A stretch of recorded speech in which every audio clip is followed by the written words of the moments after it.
Have you ever had that feeling where you are just physically holding everything in? Oh, yeah. You know that moment you're at a dinner party or maybe some high-stakes meeting, and you just have so much you want to scream. Hmm. You're frustrated, you're sad, maybe you're just, I don't know, bored out of your mind.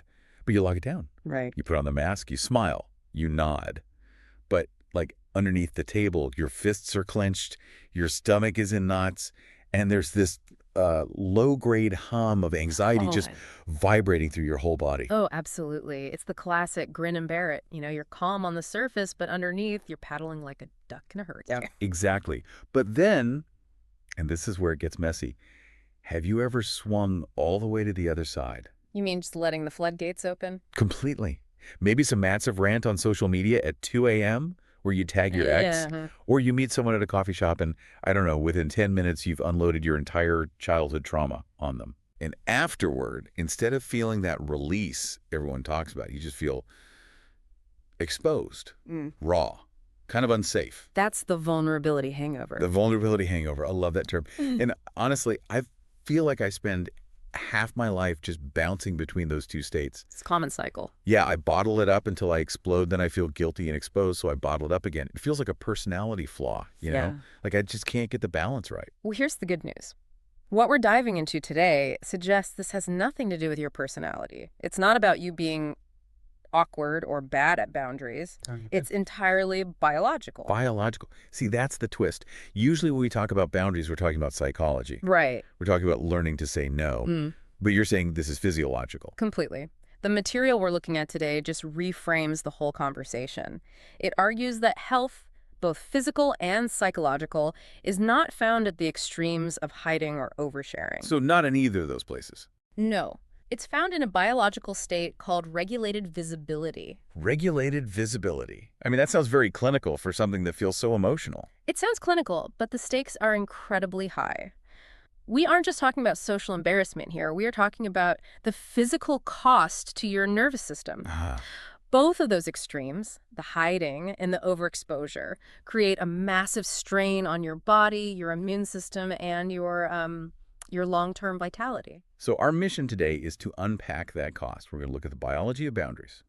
Why does bottling it up actually make us sick? Literally sick. Yeah. And why does letting it all hang out lead to burnout instead of relief? And, most importantly, how do we find that middle ground? The research calls it selective permeability, which sounds like a membrane in a biology textbook. It does, but apparently it's the secret to mental health. So it really is like biology class. It is. Think of a cell. If a cell wall is too thick and lets nothing in or out, the cell dies. If the cell wall is broken and lets everything in and out, the cell dies. You need a gate. You need that middle ground to survive. Okay, let's start with the first extreme. We call it hiding, but the research uses a much more intense phrase, sustained suppression.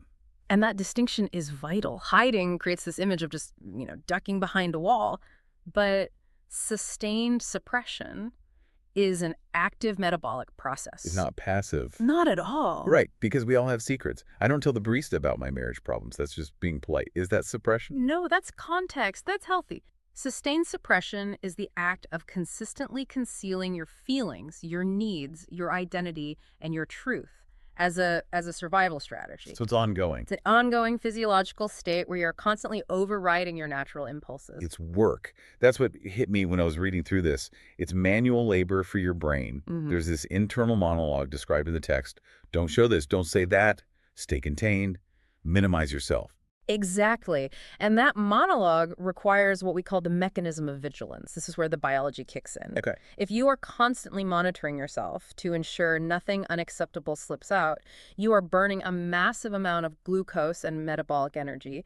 You are running a high-security prison inside your own head, 24/7. It's like having an app running in the background of your phone that drains 80% of the battery, even if the screen is off. That's a perfect analogy. You're just exhausted, but you haven't actually done anything. Precisely. And the body keeps the score. We see physical manifestations of this vigilance, chronic tension, literally holding the muscles tight to hold in the truth. Jaw pain, tight shoulders. All of that, fatigue, obviously, but also anxiety, numbness, and dissociation. Okay, hold on. Let's pause on dissociation. That sounds extreme. Are we talking about like clinical dissociation here? Right. Or just zoning out? Well, it's a spectrum. When the effort to suppress becomes too high, the brain essentially pulls the ripcord.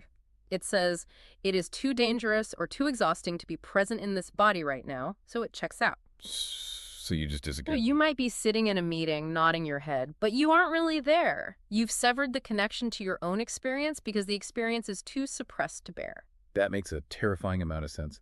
But the one that really got me, and I need you to explain the mechanism here, was lowered immune resilience. Right? How does keeping my mouth shut about my feelings give me the flu? It's a resource allocation issue. Your body has a limited budget of energy. Okay. When you are in sustained suppression, your nervous system interprets that as a threat state.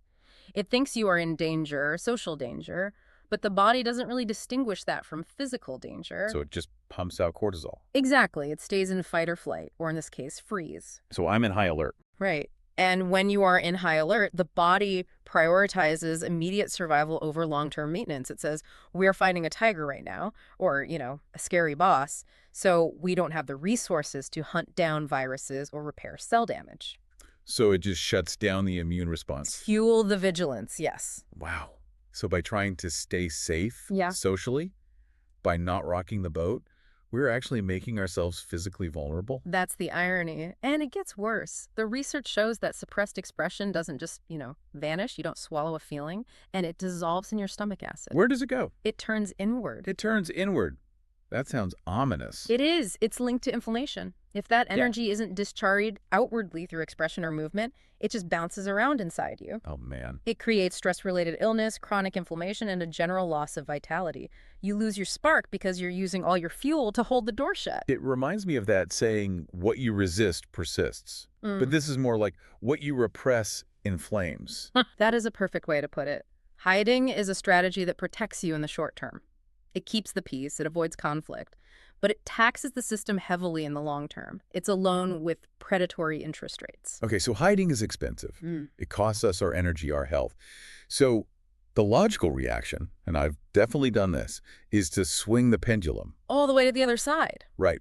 We think, okay, screw this. Hiding is making me sick. I'm going to be authentic with a capital A. I'm going to be an open book. And welcome to the second extreme, overexposure, or what the research calls unfiltered output. But wait, isn't that what we're told to do? Speak your truth. Let it all out. Why is that bad? It's about the lack of a filter. If hiding is a brick wall, overexposure is a gaping hole. Unfiltered output is sharing everything without pacing, without context, and this is crucial, without consent. Without consent, you mean like dumping on someone who didn't ask for it? Yes, that's part of it, but I also mean without your own consent. Have you ever started talking and felt like you couldn't stop? Oh, totally. Like you were vomiting words? It's that word vomit feeling where you're watching yourself overshare and screaming, stop, Yeah, inside your head, but your mouth just keeps moving. exactly. That isn't freedom. That's compulsion. We have this misconception that letting it all out is always freeing.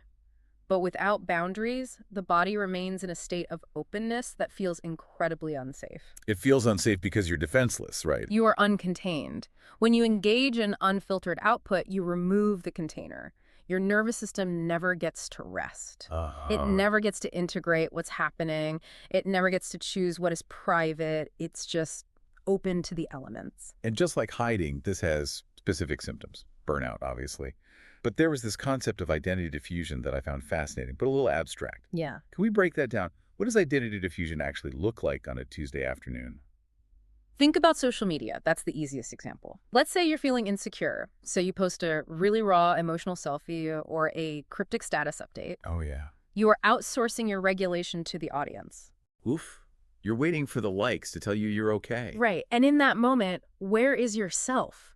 It's scattered across 100 strangers. You weren't contained within your own body anymore. You've poured yourself out like water on the floor. There's no center. There is no distinct you holding the center. That is identity diffusion. You lose the boundary between where you end and the world begins. That is terrifying. It's like you dilute yourself until you disappear. And it leads to extreme reactivity. If you have no skin, every breeze feels like a knife. You become dysregulated. You aren't driving the car anymore. Your impulses are. So to recap this grim picture, hiding creates chronic tension, inflammation, and lowered immunity because you're fighting yourself. Correct. Overexposure creates burnout, instability, and a loss of self because you have no protection. You've got it. Talk about being stuck between a rock and a hard place. Why do these two opposites, which look so different, result in such similar damage? Because fundamentally, they both break coherence. Coherence, that's a key word here. Yes. Despite looking different, both states achieve the same negative result, the loss of regulation. Hiding cuts off expression, which is a vital biological function. And overexposure. Overexposure removes protection, which is also a vital biological function. Sure. In both cases, the system is at an extreme. It's panicked. And I think it's really important to pause here and say, this isn't about shaming anyone. The research makes a point of saying these aren't character flaws. No, absolutely not. And this is the compassionate lens we need to adopt.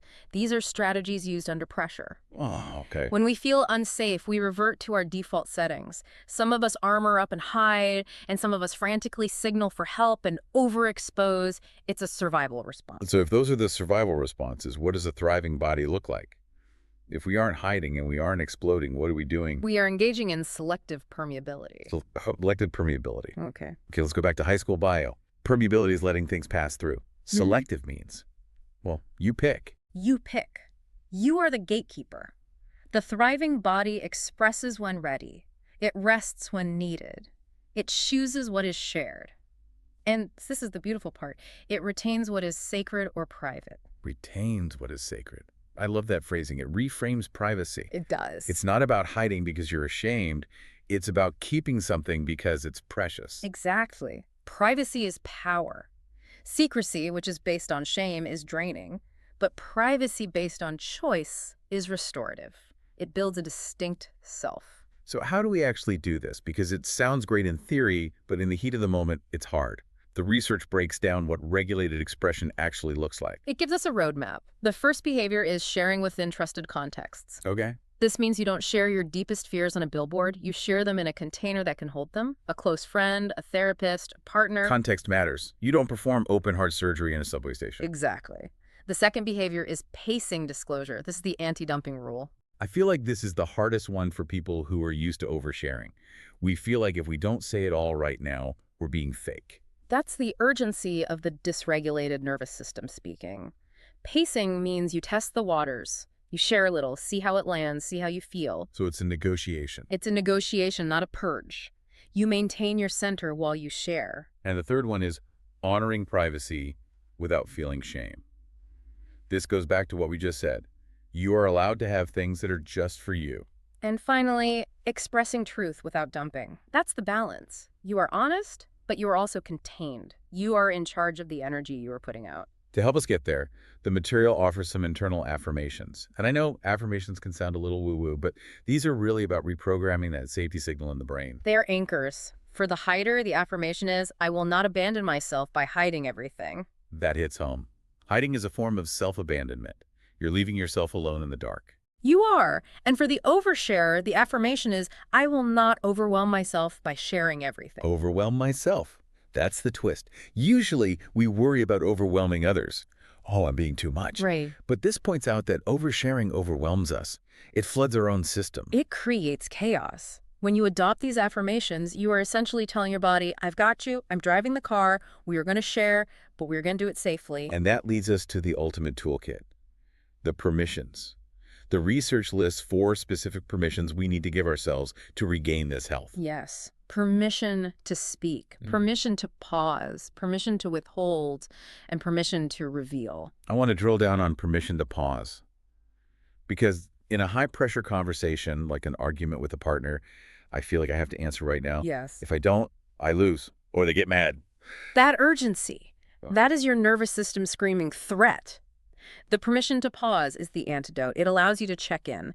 It's the ability to say, I need a minute to think about that. That pause. That pause is where the selective part of selective permeability happens. It turns a reaction into a response. It buys you time to find your filter. Exactly. Now let's talk about the controversial one, permission to withhold. Because in a relationship, isn't withholding usually seen as bad? Like you're keeping secrets? This is where we have to be really nuanced. There is a massive difference between secrecy and privacy. Secrecy is usually driven by fear or manipulation. If they knew this, they wouldn't love me, or I am hiding this to control the outcome. Okay, so that's the bad kind. Right, that rots a relationship. But permission to withhold in this context is about agency. It's the right to say, this experience is mine. I am not obligated to surrender every thought in my head to be loved. That's powerful. And without the permission to withhold, the permission to reveal means nothing. What do you mean? If you have to reveal everything, it's not intimacy, it's just compliance or compulsion. Whoa, if you have to reveal, it's not intimacy. That's a mic drop moment. Real intimacy requires that you could have chosen not to share, but you decided to anyway. That's what makes it a gift. Precisely. That is the definition of a boundary. A boundary isn't a wall, it's a gate, and you have to hold the key. So healing isn't about forcing yourself to be loud if you're naturally quiet, or forcing yourself to shut up if you're naturally expressive. No. Healing is never about force. The biology shows us that healing is about reducing the pressure so that choice can return. Okay. When the pressure is high, we revert to our extremes. When the pressure lowers, when we feel safe, we can naturally find that middle ground. It's about being attuned. Attuned. The healthiest system is not silent, and it is not exposed. It is attuned to the moment, to the self, and to the environment. That is where the balance lives. It's such a relief to hear it framed this way.